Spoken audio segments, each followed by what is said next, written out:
Okay, so yesterday's video I said I had to be back at Ballys. I qualified for the weekly free roll. I had to be back there for like 4.5 hours after I was driving back to the Airbnb. So that was at 9. I slept about 3 hours. I made it back there. There's 3 payout levels. I got the middle one. I cashed for 150. The best thing that happened in a while. So this is how the free roll works. You need to play 15 hours at Ballys between 10 a.m. Monday and 8 a.m. Friday, so about 4 days, and then it's played Friday morning just after that period ends. Today it started at 9 a.m. Playing the 15 hours is not enough. You need to show up and pay your $10 entry fee, and they print out a ticket for you that tells you what table and what seat number you are. Just playing the 15 doesn't do you anything. You have to pay that entry fee. Once you pay the entry fee, you don't have to show up though. You don't have to show up on time. They'll know what table and seat you are. They'll put your chip stack out there. If you're not there on time, you get cards and you get blinded out. So we had 56 people qualify and pay the entry fee, 36 cash. 20 people played and did not cash. One of the 36 who cashed never showed up. He must have paid his entry fee like 1 a.m. the night before. I don't know exactly how early you could pay your entry fee, but sometimes I'm in the room late at night and they say, if you've qualified for this week's free roll, you could pay now if you want. He must have done that and then didn't show up in the morning, and he just got blinded out and he cashed. We started on 7 tables. After the first break, shortly after the first break, my table broke and I moved to a different table and saw that there were chips, but there was no person. And I asked the guy next to me, did that guy say like he had to do something important on the break? I thought he had been playing and just was late coming back from break. And everyone at the table told me, no, he never showed up in the first place. It was amazing how many chips he had for not having played a hand and just being blinded out. I actually didn't think he was going to make it. It got close. The blinds were about to go up. He had enough chips to survive the blinds if they were not going to increase. But they were going to increase by the time he was big blind again, and he didn't have enough to pay his big and his small. He was going to be all in dark on his small blind hand, I think.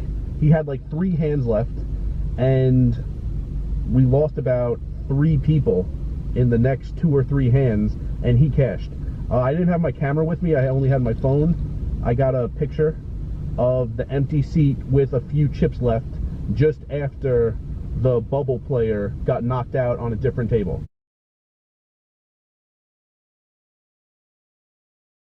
So we had 56 people, 36 cashed. One of the guys who cashed never played a hand, was not there. His $100 is waiting for him at the cage at Ballys if he shows up and if he even knows, what happened.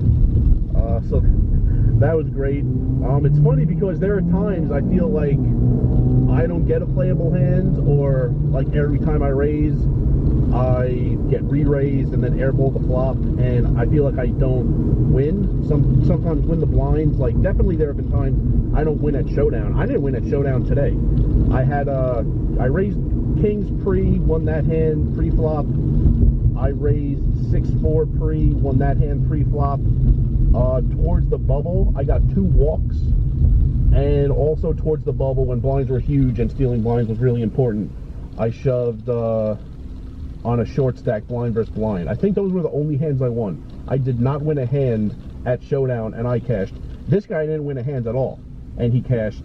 And it's not hilarious if you're one of the 20 who actually tried to play and didn't make it, but it was hilarious for the other 35 of us who actually played and cashed along with the guy who wasn't there.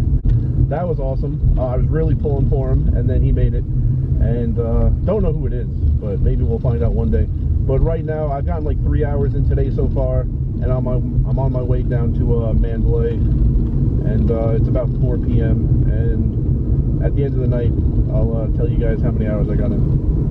Okay, I just got home. I'm behind in hours, and when I say home, I mean the Airbnb. I played 10 the first day. I played, I think, 5 the second. I played 11 yesterday. I only got 7 in today somehow. At 9 a.m. I was at Ballys for the weekly free roll. Then I came back to the Airbnb. I was thinking about going to sleep because I had barely slept before the free roll, but I didn't. I went back out. I played MGM. I went to Mandalay when it opened at 3. Then I went to Venetian. Got incredibly tired at Venetian because I hadn't slept. So I went back to my car, which was at Harrah's, and just laid down, went to sleep for 2 hours. Went back to Venetian for a little bit. There was a lot of tables, a lot of energy, but I couldn't find that great of a game. Then I went to MGM. The list was massive, and I didn't feel like waiting. Then I went to Ballys and played for a little bit, and it wasn't as good as yesterday, the games. Just as much people, just as much energy and noise, but just didn't find a game like I did last night at Venetian, and still pretty tired from sleeping a little in my car and a little before I had to get up for the Ballys free roll. So hopefully tomorrow we get 10 minimum hours in for the challenge, and we'll see tomorrow.